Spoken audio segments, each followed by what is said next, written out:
오늘은 우연을 가장한 하나님의 손길이라는 제목으로 말씀을 나누겠습니다. 우리 제목 한번 따라 하겠습니다. 우연을 가장한 하나님의 손길. 여러분 혹시 퍼즐 조각을 맞춰본 적이 있으십니까? 어릴 때 아마 이런 그림 퍼즐 조각을 맞춰본 기억이 있으실 텐데요. 앞에 나오는 그림은 9조각 퍼즐이라 쉽게 맞출 수 있겠죠, 그죠? 그런데 이런 퍼즐을 보셨습니까? 저 그림의 퍼즐은 총 1014개 조각으로 나뉘어진 퍼즐인데요. 저런 조각을 이렇게 펼쳐 놓으면 이렇게 뭉쳐져 있는데 저 조각으로 이 그림을 맞춘다라는 것은 결코 쉬운 일이 아닐 것입니다. 저는 종종 우리의 인생을 생각해 볼 때에 나의 삶이 때로는 퍼즐 조각과 같다라고 느껴질 때가 종종 있습니다. 어떤 조각은 나에게 맞는 조각이 아닌 것 같은데, 이거는 내 인생의 조각이 아닌 것 같은데 어디에서 이런 조각이 굴러와서 내게 있는가, 이 조각은 내 인생에 없어졌으면 좋겠다라고 생각될 때가 종종 있습니다. 내 인생에 이 사람을 만나지 않았더라면, 내 인생에 이러한 일을 겪지 않았더라면 왜 내 인생에 이런 고난이 찾아왔는가, 이 조각이 어디에 붙여야 될지 도저히 이유를 알 수 없는 조각도 있고요. 때로는 우리의 인생 속에 이 조각이라면 좀 많았으면 좋겠는데 달랑 하나밖에 없는 거예요. 그것이 저는 우리의 인생이 마치 퍼즐 조각 같다라는 생각을 종종 하게 됩니다. 우리가 살아가면서 왜 나에게 이러한 일이 일어났을까, 왜 나에게 이러한 고난이 찾아왔을까, 도저히 삶의 이유를 알 수 없고 또 원인을 알 수 없는 그러한 답답함 속에 우리가 살아갈 때가 많이 있는데, 그러한 때가 바로 우리는 이 퍼즐 조각 하나를 들고 도대체 어디에 맞춰야 될 것인가, 잘못 굴러온 퍼즐 조각이 아닌가 의심하게 만드는 순간이 아닌가 생각합니다. 우리는 지난 시간에 이어 룻기서를 가지고 함께 말씀을 나누고 있습니다. 지난 시간 우리가 함께 살펴보았던 말씀을 나오미의 관점에서 한번 다시 구성을 해보면요, 나오미가 한 남자 엘리멜렉을 만났어요. 그리고 결혼해서 두 아들을 낳았는데 그들이 살고 있는 베들레헴 마을에 흉년이 들었어요. 그래서 뭔가 가족들을 살려보겠다고, 먹고 살아보겠다고 모압 땅으로 이주해 내려갔는데, 내려가자마자 얼마 되지 않아서 남편이 세상을 떠나고 말았어요. 나오미의 입장에서 바라볼 때는 하늘이 무너지는 것과 같겠죠, 그죠? 결혼해서 이제 두 아들 낳고 좀 행복하게 살아보겠나 했는데 남편이 세상을 떠나버리고 하늘이 무너져 내리는 것과 같은 그런 아픔이 있었지만, 그러나 나오미는 마음을 굳게 먹고 내가 이 두 아들과 한번 열심히 살아봐야 되겠다 해서 이 두 아들을 다 장가 보내게 돼요. 근데 이 두 아들이 장가 가고 나서 얼마 있지 않아서 이 두 아들마저도 세상을 떠나게 되는 아픔을 나오미가 겪어야 된다라는 거죠. 여러분, 우리가 나오미의 입장에서 생각해 본다면 정말로 한 여인이 감당할 삶의 무게로는 너무나도 힘든 무게를 지금 짊어지고 있다라는 거죠. 이것이 불과 10년 채 안 되는 그 짧은 기간 안에 남편 잃고 두 아들을 잃어버린 나오미의 상황을 우리가 지난 시간에 살펴보았는데요. 이러한 나오미의 인생 속의 고통 속에서도 나오미에게 들려오는 한 줄기 빛 같은 소식이 하나 있었는데, 그것은 바로 하나님께서 자기 백성들을 돌보고 계신다더라, 하나님이 자기 백성을 먹이신다더라, 양식을 주셨다더라, 이런 소식을 들었어요. 그래서 나오미의 삶을 어떻게 합니까? 그의 삶의 인생의 궤도를 바꾸게 되죠. 모압 땅, 이방 땅에 머물러 있지 않고 다시 하나님의 약속의 땅 베들레헴을 향해서 가게 됩니다. 이 나오미가 자기 고향 땅을 향해 갈 때 원래는 남겨진 그 두 며느리도 다 나오미를 쫓아서 따라왔었는데, 나오미가 아니다, 너희들은 각자 길을 가라, 너희 땅으로 돌아가라 했을 때 끝까지 나오미를 따라 붙었던 사람이 있었는데 누구였죠? 루시였죠, 그죠? 루시 어떤 고백을 하냐면, 루시 이런 고백을 해요. 한번 같이 읽겠습니다. 시작. 내게 어머니를 떠나며 어머니를 따르지 말고 돌아가라, 강건하지 마옵소서. 어머니께서 가시는 곳에 나도 가고 어머니께서 머무시는 곳에서 나도 머물겠나이다. 어머니의 백성이 나의 백성이 되고 어머니의 하나님이 나의 하나님이 되시리니 어머니께서 죽으시는 곳에서 나도 죽어 거기 묻힐 것이라. 아멘. 이 룻의 결단이 대단하죠, 그죠? 그는 단순히 그 땅에 양식이 있어서 쫓아갔던 것이 아니라 룻은 시어머니로부터 들었던 하나님에 대한 신앙, 그 하나님을 쫓기 위해서 내가 어머님을 따르겠습니다라고 결단하고 따라가게 되는데요. 그래서 이 두 여인은 드디어 하나님의 약속의 땅이었던 베들레헴 땅으로 돌아오게 되었습니다. 여러분, 베들레헴 땅에 돌아오면 어땠을까요? 그들을 기다리고 있는 것이 무엇일까요? 그들을 기다리고 있는 것이 사람들의 환영과 풍부가 그들을 기다리고 있었느냐? 그렇지 않았다라는 거예요. 오히려 사람들의 뜨거운 시선, 그리고 사람들에게 찾아오는 그런 굴욕과 수치, 가난이 그들을 기다리고 있었다라는 거죠. 이제 마을에는 소문이 돌았어요. 아니, 저 나옴이라는 여인이 10년 전에 남편이랑 두 아들 데리고 살아보겠다고 모압 땅으로 내려가더니, 아니 10년도 채 안 되어 되돌아왔는데 남편 죽고 두 아들 죽고 이제 이방 여인 한 여자 데리고 고향에 돌아왔더라라는 소문이 온 동네에 이제 파자하게 흘러 퍼지게 된 거죠. 이런 소문이 도는 와중에 그럼에도 불구하고 이 나오미의 마음 속에는 누구를 향한 원망이 없었다라는 거죠. 오히려 자기에게 그렇게 이야기하는 사람들을 향하여 화를 내지도 않았다라는 거예요. 나오미가 뭐라고 고백하냐면 이렇게 고백합니다. 나를 나오미라 부르지 말고 나를 마라라 부르라. 이 말은 뭐냐면 나오미라는 뜻은 기쁨이라는 뜻이에요. 마라라는 뜻은 고통이라는 뜻이거든요. 나를 기쁨이라 부르지 말라. 나를 고통이라 부르라. 전능자께서 나에게 고통을 주셨다라고. 그는 하나님께로부터 받은 이 고통을 받아들이기 시작했어요. 그러니까 다른 사람을 향한 미워함도 없고 분냄도 없고 누구를 원망하지도 아니했다라는 거죠. 그러나 오늘 나오미의 입에서 나오는 나를 나오미라 부르지 말고 마라라 부르라. 나는 고통이다라고 그는 고백하고 있지만, 그러나 룻기서가 우리에게 말해주고 있는 메시지는 뭐냐면 이러한 한 여인이 감당하기에 버거운 무게감이 인생 속에 있지만 그 고통 속에서도 하나님이 어떻게 자기 백성들을 돌보고 계시는가를 말씀해주고 있다는 거죠.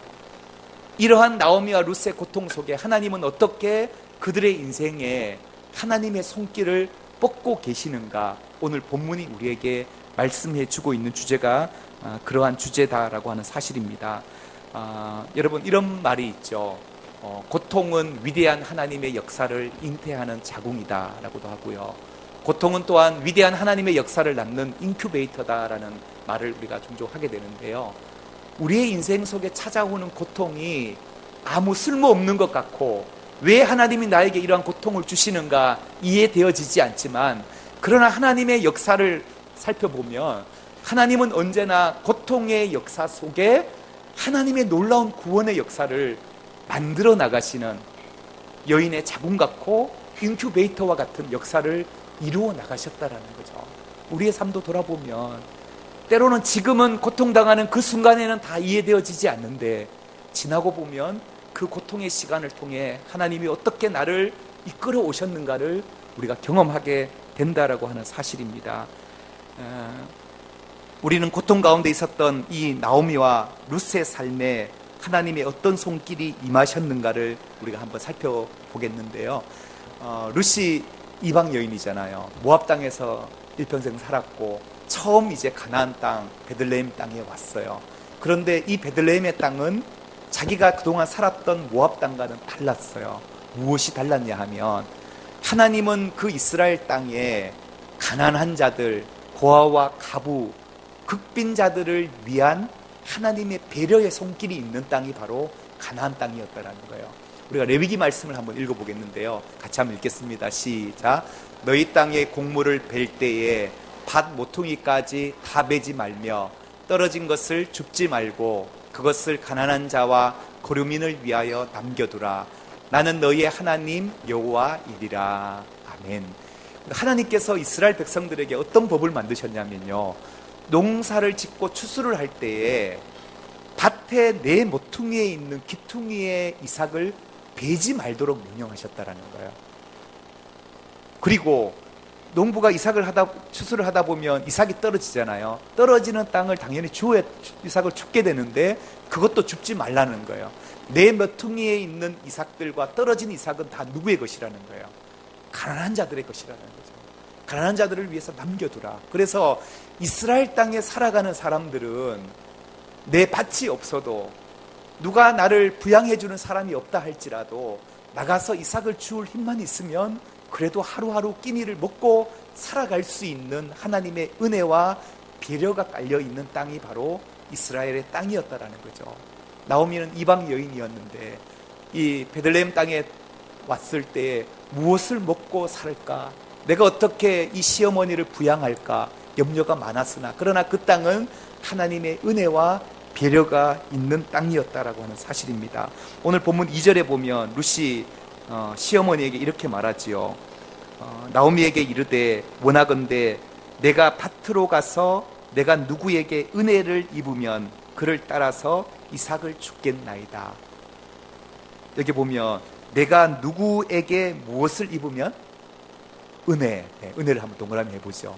지금 룻의 입을 통해서 어떤 단어가 흘러나오냐면, 내가 누군가로부터 은혜를 입게 된다면, 은혜라는 단어를 지금 이야기하고 있는 거예요. 이것이 놀라운 일이라고 생각해요. 한 성도님이 계시는데 이분은 한평생 절에 다니면서 살았던 사람이에요. 하나님을 알지 못하고 살았던 사람이에요. 그런데 이분이 예수 그리스도를 만나고 나서 이분의 입에서 하나님의 은혜라는 단어가 흘러나온다는 거예요. 여러분, 그럴 때 그 사람의 입에서 고백되는 그 은혜라는 단어는 얼마나 놀라운 단어인지 몰라요. 우리가 그냥 어릴 때부터 교회를 다녔기 때문에 은혜 말하는 것이 아니라 정말로 그의 삶 속에 은혜라는 개념 자체를 이해하지 못했는데, 그런데 이 룻이 신앙의 어머니였던 나오미를 만나고, 그리고 하나님의 약속의 땅에 와서 그곳에서 이 은혜라는 단어를 그의 입을 통해서 고백하기 시작한다는 거죠. 은혜라는 단어를 이야기하고 있는데요, 저는 이런 맥락에서 바라봤을 때 오늘 우리가 속해 있는 교회들이 바로 이런 은혜가 흘러가는 공동체가 되어야겠다라는 거죠. 마치 밭 내 모퉁이에 남겨진 이삭처럼 교회 공동체 안에는 모퉁이에 남겨진 이삭들이 많아야 하고 떨어지는 이삭들이 많은 공동체가 은혜로운 공동체라고 하는 사실이죠. 그래서 어떤 가난한 사람들도, 소외된 사람들도, 사람들로부터 관심을 받지 못하고 환대받지 못한 그러한 아픔 가운데 있는 사람들도 교회라는 울타리를 만나고 교회라는 공동체를 만날 때 그들 안에 이런 게 있구나, 이런 게 은혜구나, 그러한 돌봄과 그러한 사랑의 관심을 통해서 궁극적으로 하나님의 사랑을 발견하게 되는 그러한 은혜가 저는 우리 교회 공동체 안에 있게 되기를 축복합니다. 그래서 여러분 생활하시면서 이삭을 많이 떨어뜨리는 그런 삶을 살아가기를 주의 이름으로 축복합니다. 드디어 이제 룻이 이삭을 줍기 위해서 길을 떠납니다. 어느 밭으로 가서 이삭을 주울지, 여러 밭이 있는데 룻이 한 밭을 향해서 이삭을 주우러 나갔습니다.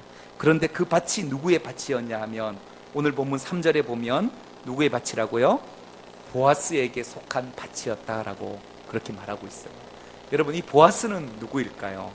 이 보아스는 오늘 본문 1절을 한번 읽겠습니다. 시작.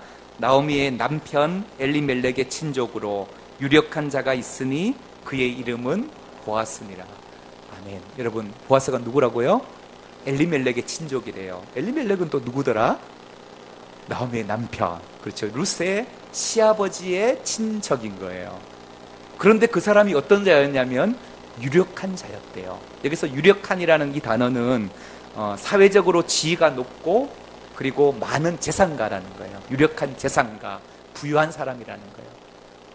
그런 사람이 보아스였어요. 이거는 보아스의 외적인 것이고, 내적으로 보아스는 또한 어떤 사람일까 우리가 추적해 보면 4절에 보면 밭에 나왔던 보아스가 일하는 사람들과 인사를 나누는데 어떤 인사를 나누냐면 이런 인사를 나눠요. 보아스가 여호와께서 당신과 함께 하시기를 원합니다 라고 인사하니까 종들이 뭐라고 인사해요? 여호와께서 당신에게 복 주시기를 원합니다 이렇게 인사하는 거예요. 야, 멋있지 않아요? 저랑 한번 인사 한번 해봅시다. 제가 보아스 역할을 할 테니까 여러분들이 이삭 빼는 자 역할을 해서 여호와께서 당신과 함께 하시기를 원합니다. 아멘. 여러분 보세요. 사실 요즘 시대에 얼마나 우리가 가진 자들, 오너들의 갑질이 지금 사회에 문제가 되고 있는 시대에 우리가 살고 있는데요. 사실 이때 당시에 보아스 같이 유력한 자고 유력한 재산가 정도라고 한다면 밭에 이삭 빼는 사람들과 어디 상종이라도 했겠어요? 그런데 그 보아스가 밭에 이삭을 베는 그 종들과 인사 나누기를 여호와께서 당신과 함께 하기를 원한다라고 인사했을 때 그 종들도 진심으로 여호와께서 당신에게 복 주시기를 원한다라고 인사를 건네는 이 한 장면만 보더라도 이 보아스가 외적으로만 유력가가 아니라 정말로 얼마나 신앙적인 인품을 가진 사람인지, 신앙적으로 훌륭한 인격을 가진 사람인지를 우리가 짐작해 보게 된다라고 하는 사실입니다. 그런데 오늘 성경은 이 룻과 나오미가 나오미의 밭에서 만나는 장면을 소개하고 있는 거예요. 만나는 장면을 소개하고 있는데 어떻게 성경은 이것을 풀어서 설명하냐면 3절에 보면 룻이 가서 베는 자들을 따라 밭에서 이삭을 줍는데 그 다음 단어가 뭐예요? 우연히라고 표현하고 있죠. 이 우연히라고 하는 단어는 어떤 일이 뜻하지 아니하게 저절로 이루어지는 것을 우리는 우연히 일어났다 그러잖아요. 뜻하지 않았는데 어쩌다가 이삭을 주러 나갔는데 그 밭이 우연히 엘리멜렉의 밭이었다라고 성경은 그렇게 표현하고 있어요. 거기에 반해서 이 보아스는 어떻습니까? 4절에 보면 마침 보아스가 그 밭에 갔다 이 말이에요. 룻이 이삭을 줍고 있던 그 시각에 그 밭에 마침 보아스가 갔다라고 성경은 그렇게 표현하고 있다는 거죠. 이것이 마치 우연이고 어쩌다가 마침 마주친 것 같지만 성경이 우리에게 궁극적으로 이야기해 주고 있는 메시지는 뭐냐면 우연을 가장한 하나님의 섭리라는 거죠. 하나님의 손길이라는 거죠. 이 섭리라는 단어가 어떤 의미냐면 하나님의 계획하심이라는 거예요. 하나님의 다스림. 두 사람이 만나기까지 인간적인 관점에서 바라볼 때는 우연처럼 간 것 같고 마침 어쩌다가 거기 간 것 같지만 하나님의 놀라운 계획이 있는 하나님의 손길이었음을 우리에게 말씀해 주고 있다는 사실입니다. 저와 아내의 만남을 한번 이야기 한번 해볼까요? 별로 듣고 싶지 않으시죠?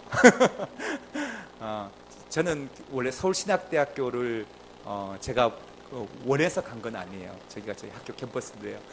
원해서 간 것이 아니라 실은 저는 물리학을 전공하고 싶었는데 하나님이 저를 돌리고 돌리셔서 결국은 신학대학을 가도록끔 여러 환경을 만들어 주셨어요.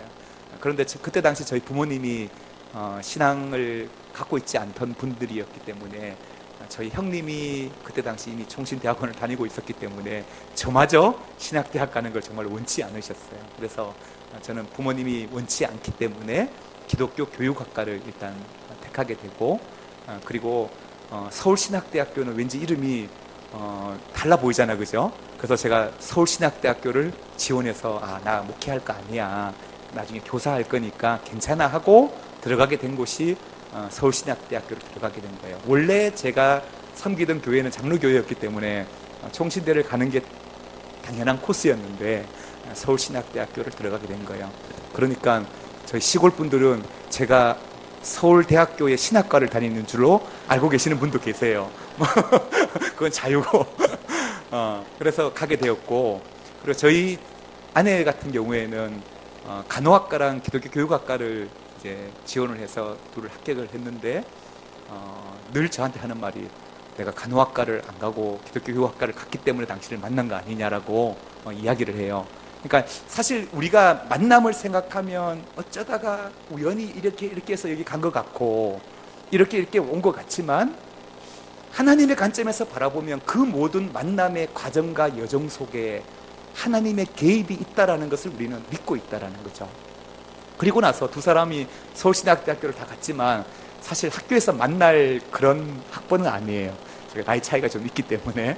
그런데 이제 제가 졸업을 하면서 그러니까 졸업이 아니라 군대를 다녀와서 사역지를 제가 찾던 중에 한 친구가 사역하는 교회에 여름 수련회를 선교주로 갔다가 거기 있는 분들이 저보고 사역을 같이 하자고 얘기를 해서 영등포에 있는 신길교회라는 곳에 사역을 하게 된 거예요. 그리고 아내도 그 이후에 몇 년 후에 이제 그 교회에 사역하러 오게 된 거예요. 그래서 둘이 만나게 된 거죠. 사역은 안 하고 눈만 마주쳤는지는 모르지만 만나게 돼서 결혼을 하게 됐어요. 결혼하게 됐는데, 그러니까 사실 여러분들도 만남에 다 스토리가 있으시죠, 여러분.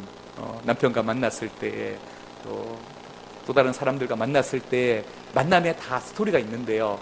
인간적인 관점에서 바라볼 때는 우연히 어쩌다가 만난 것 같은데, 하나님은 그 모든 우리의 만남 속에 하나님의 계획과 섭리가 있다라는 거. 오늘 지금 룻과 보아스의 만남이 바로 그러한 하나님의 손길이었음을 성경은 우리에게 말씀해 주고 있는데요. 이 보아스가 룻을 딱 만났을 때에 뭐라고 얘기합니까? 우리 8절 9절을 한번 읽겠습니다. 8절과 9절 시작. 보아스가 룻에게 이르되 내 딸아 들으라. 이삭을 주우러 다른 밭으로 가지 말며 여기서 떠나지 말고 나의 소녀들과 함께 있으라. 그들이 베는 밭을 보고 그들을 따르라. 내가 그 소녀들에게 명령하여 너를 건드리지 말라 하였느니라. 목이 마르거든 그릇에 가서 소년들이 길러온 것을 마실지니라 하는지라. 아멘. 이거를 제가 쉽게 요약을 해보면 이렇습니다. 세 가지를 얘기하는데요. 첫째, 이삭을 주우러 다른 밭에 가지 말라. 이 말은 뭔 말입니까? 이곳에서 마음껏 주우라는 거죠. 충분히 주울 수 있으니까 이곳에서 주우라. 얼마나 확보된 안전한 공간이에요. 거기다가 소년들에게 너를 건들지 말라고 내가 일러놓았다. 이 말은 그때 당시에 어린 과부, 어린 여인들이 이삭을 주우러 밭에 나가면 일하던 남자 농부들이 치근덕거리기도 하고 성적으로 희롱을 하기도 하고 괴롭히기도 했다는 말이죠. 그렇기 때문에 내가 종들에게 단단히 일러놓았으니까 안전하게 이삭을 주우라. 보호막을 딱 쳐준 것. 그리고 혹시라도 일하다가 목이 마르면 종들이 길러온 그 물을 또 마시라라는 거죠. 여러분, 이 얼마나 놀라운 일입니까? 여기에 대해서 룻이 어떻게 반응합니까? 10절 한번 읽겠습니다. 10절. 룻이 엎드려 얼굴을 땅에 대고 절하며 그에게 이르되 나는 이방 여인이거늘 당신이 어찌하여 내게 은혜를 베푸시며 나를 돌보시나이까 하니. 아멘. 또 룻이 이 단어를 쓰고 있네요. 은혜라고. 은혜 동그라미 한번 쳐볼까요? 두 번째로 룻이 당신이 어찌하여 내게 은혜를 베푸십니까? 이건 말도 되지 않는 일 아닙니까? 나는 이방 여인이었고 여기 와서 내가 공짜로 남의 밭에서 이삭을 줍는 것도 가분한 은혜인데 거기다가 종들이 나를 건들지 못하도록 보호막을 쳐주고 목마르거든 물까지 마시라고 하니까 도저히 상상할 수 없는 은혜를, 호의를 지금 이 룻이 보아스로부터 받고 있다라는 거죠. 그랬을 때 그는 은혜라는 이 단어를 또한 사용하고 있는데요. 오늘 보면 11절을 계속해서 읽겠습니다. 11절 시작. 보아스가 그에게 대답하여 이르되 내 남편이 죽은 후로 내가 시어머니에게 행한 모든 것과 내 부모와 고국을 떠나 전에 알지 못하던 백성에게로 온 일이 내게 분명히 알려졌느니라. 아멘. 여러분, 이 말은 무엇입니까? 룻이 지금까지 모압 땅에서 시어머니에게 했던 것들, 그리고 또 이 베들레헴 땅까지 오기까지 그가 자기 고향 땅을 버려두고 하나님을 바라보며 하나님께 자기의 삶을 의탁하여 여기까지 왔던 신앙적인 결단, 그 신앙으로 인하여 그에게 나타난 부모님을 향한 호심, 그의 신실한 삶, 이것을 하나님이 다 기억하고 계셨다라는 것을 나오미의 입을 통해 확인시켜주고 있는 장면이 바로 이 장면이라는 거예요. 우리도 때로는 이럴 때가 있잖아요. 주님, 내가 그래도 정직하게 살았는데요, 내가 나름 지금까지 성실하게 일해왔고 정말로 다른 사람에게 호의를 베풀면서 살아왔는데 하나님, 왜 사람들이 나를 알아주지 않습니까? 왜 하나님 나의 이러한 모습을 기억하지 않으십니까? 때로는 우리의 마음속에 답답함이 있을 수 있잖아요.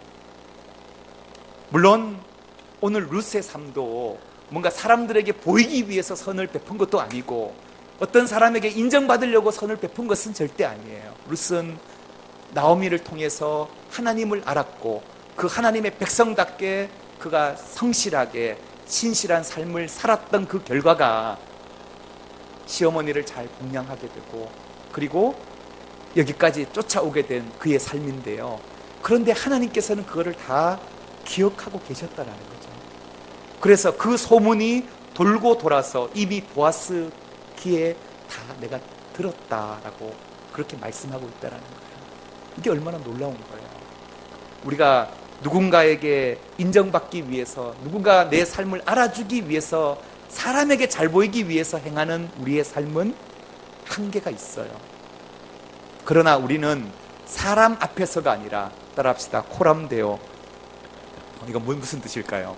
코람데오라는 말은 하나님 앞에서라는 거예요. 우리가 하나님 앞에서 사람들이 보든 보지 않든 하나님 앞에서 우리가 정직하게 행하고 신실하게 우리가 삶을 살아갈 때 하나님께서는 그러한 사람의 삶 가운데 은혜를 베푸신다라고 하는 사실입니다. 12절을 이어서 읽겠습니다. 시작.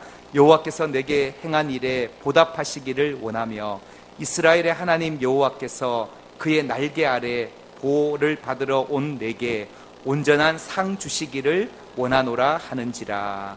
아멘.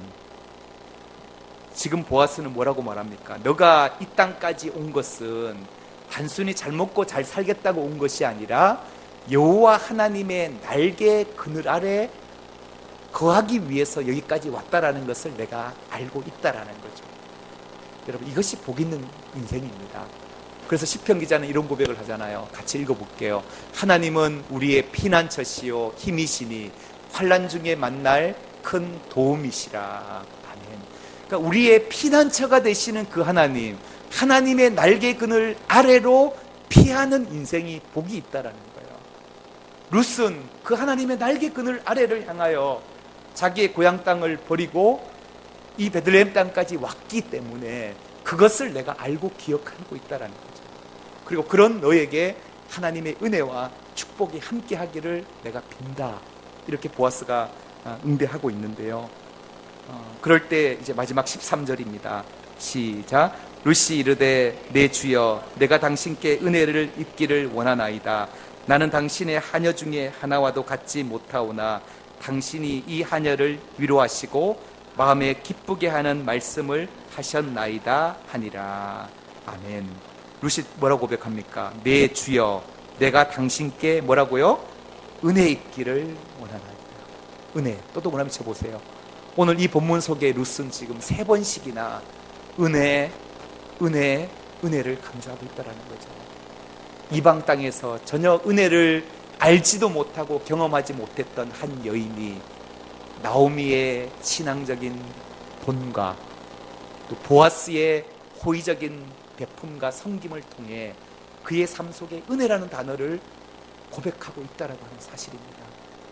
그가 이방의 땅에서 하나님을 향하여 그의 인생의 궤도를 옮겼을 때에 도대체 내 인생에 풀려지지 않은 수수께끼와 같은 이 퍼즐 조각, 왜 이것이 내 인생에 찾아왔는가, 왜 이 고통이 내 인생 속에 굴러왔는가 이해할 수 없었지만, 그러나 은혜의 땅에 하나님의 날개 그늘 아래에서 비로소 하나님이 이러한 일을 이루시기 위해서 이 보아스를 만나기 위해 나를 여기까지 인도하셨구나라는 것을 깨닫게 된다라고 하는 사실입니다. 사랑하는 성도 여러분, 오늘 우리가 함께 암송했던 구절이 로마서 8장 28절의 말씀이었는데요. 우리 다시 한번 읽어볼까요? 시작.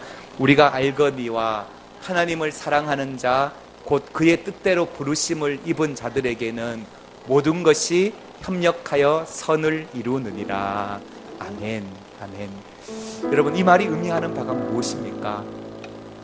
우리는 생각할 때에 하나님, 이 퍼즐 조각은 내게 아닙니다. 잘못 내게 온 것 같습니다. 내 인생에 이 퍼즐 조각이 없었으면 좋겠습니다. 내가 저 사람을 만나지 않았다면, 나에게 이런 일이 닥치 않았다면 얼마나 좋았겠습니까? 라고 우리가 말할 수 있지만, 그러나 하나님은 오늘 우리에게 하시는 말씀이 무엇이냐면, 하나님을 사랑하는 자, 곧 그 뜻대로 부르심을 입은 자들에게는 모든 것이 협력하여 선을 이룬다라는 거예요. 여기서 말하는 이 모든 것이라는 것은 우리가 내 인생에 버리고 싶은 퍼즐 조각까지도, 내 인생 속에 지워졌으면 좋겠을 그러한 기억까지도 하나님께서는 협력하여 선을 이루어 가시는 하나님이심을 우리에게 말씀해 주고 있다는 거예요. 여러분, 이 깨달음이 어디에서 생겨났나요? 은혜의 땅에서 깨닫게 된다는 거예요. 우리의 인생이 하나님께로 인생의 궤도를 바꿀 때에 깨닫게 되는 놀라운 발견이라는 사실을 우리가 깨닫게 되기를 원합니다. 보아스는 루스의 기업 물을 자로 룻과 결혼을 하게 되죠. 그리고 그 가정 안에서 다윗이 태어나고 예수 그리스도가 태어나 놀라운 인류 구원의 역사를 이루어 나가셨던 것처럼, 저는 때론 우리의 인생이 룻 같은 인생이라는 거죠. 룻처럼 여러 가지 고통도 많고 아픔도 많지만, 그러나 우리의 기업 물을 자가 누구냐, 우리에게 보아스 같은 존재가 누구냐 하면 바로 예수 그리스도라는 거예요. 예수 그리스도. 그 예수 그리스도께서 우리를 구속하시고 살리시기 위하여 친히 십자가에 지시고 부활하심으로 우리의 신랑이 되어주신 그 주님, 오늘 우리가 이 시간 그 주님을 만나는 시간 되기를 간절히 원합니다. 우리 함께 이 고백으로 함께 찬양했으면 좋겠습니다. 주가 보이신 생명의 길. 주가 보이신 생명의 길, 나 주님과 함께 상한 마음을 드리며 주님 앞에 나가리. 나의 의로움이 되신 주, 그 이름 예수, 나의 길이 되신 이름 예수. 나의 길 오직 그가 하시나니, 나를 단련하신 후에 내가 정금같이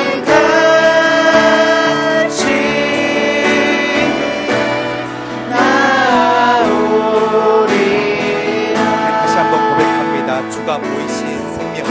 주가 보이신 생명의 길, 나 주님과 함께 상한 마음을 드리며 상한 마음을 드리며 주님 앞에 나가리. 나의 의로움이 되신 주, 의로움이 되신 주, 그 이름 예수. 나의 길이 되신 예수, 길이 되신 이름 예수. 나의 나의 길 오직 그가 하시나니, 나를 단련하신 후에 내가 정금같이 나오리. 나의 길 오직 주님만이 아십니다. 나의 길 오직 그가 하시나니, 나를 단련하신 후에 내가 정금같이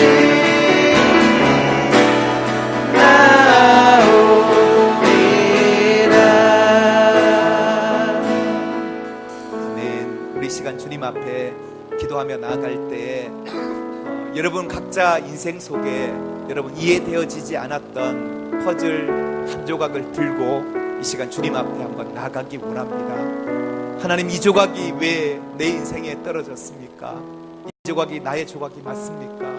다 이해되어지지 않고 알 수 없는 내 인생의 그런 고통과 아픔의 조각을 가지고 이 시간 주님 앞에 나가기 원합니다.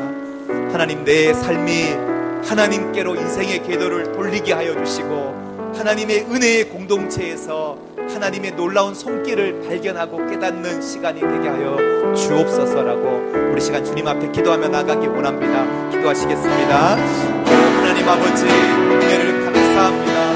이 시간도 하나님 아버지, 저희들을 주 앞에 불러주시고 하나님 앞에 예배하며 나아갈 수 있는 은혜를 주시니 감사합니다. 하나님 아버지, 우리의 인생 속에 하나님 아버지, 우리가 다 알 수 없는 하나님 아버지 인생의 아버지 오늘 조각 같은 하나님 아버지, 내 생각으로 내 경험으로 이해되어질 수 없는 그런 아픔들이 있지만 그러나 하나님 아버지, 오늘 그 수의 삶을 걸어가셨던 주님, 내 삶 가운데 하나님 아버지 하나님의 놀라운 구원의 역사의 만남을 이루게 하여 주시고 그 만남을 통하여서 아버지 하나님의 구원의 역사를 이뤄나가시는 하나님의 손길을 보게 하여 주시니 감사합니다. 하나님, 우리의 삶을 붙드셔서 주 앞에 아버지 믿음으로 반응하며 나아가는 하여 주시옵기를 간구합니다. 우리 삶 가운데 역사하시는 하나님을 보게 하여 주옵소서. 하나님 아버지, 우리의 삶 가운데 고통 가운데서도 일하시며 우연을 가장한 하나님의 놀라운 손길을 경험할 수 있는 하나님의 백성들 되게 하여 주시옵소서. 지금도 우리의 삶을 인도하시며 우리의 삶을 주관하시는 하나님을 찬양합니다. 우리의 삶 속에 우리가 다 이해되어지지 않는 퍼즐 조각이 우리 앞에 놓여 있습니다. 그러나 하나님, 우리의 인생이 하나님의 은혜의 울타리에 거하는 인생이 되기를 간절히 원합니다. 하나님께서 우리의 삶을 어떻게 이끌어 나가시는지, 때로는 우리의 삶 속에 우연처럼 느껴지는 그 모든 일들을 통해 하나님의 손길을 경험할 수 있는 저희들이 되게 하여 주옵소서. 룻과 보아스의 만남을 통해 다윗이 태어나고 예수 그리스도가 탄생했던 것처럼 하나님, 오늘 우리의 인생 속에 이해되어지지 않는 그 퍼즐 조각으로 말미암아 우리의 인생이 더욱더 영적으로 더 풍성해지게 하여 주시고 더 많은 사람들을 살리는 구원의 역사로 쓰임받는 인생이 되게 하여 주옵소서. 예수님의 이름으로 기도드립니다. 아멘.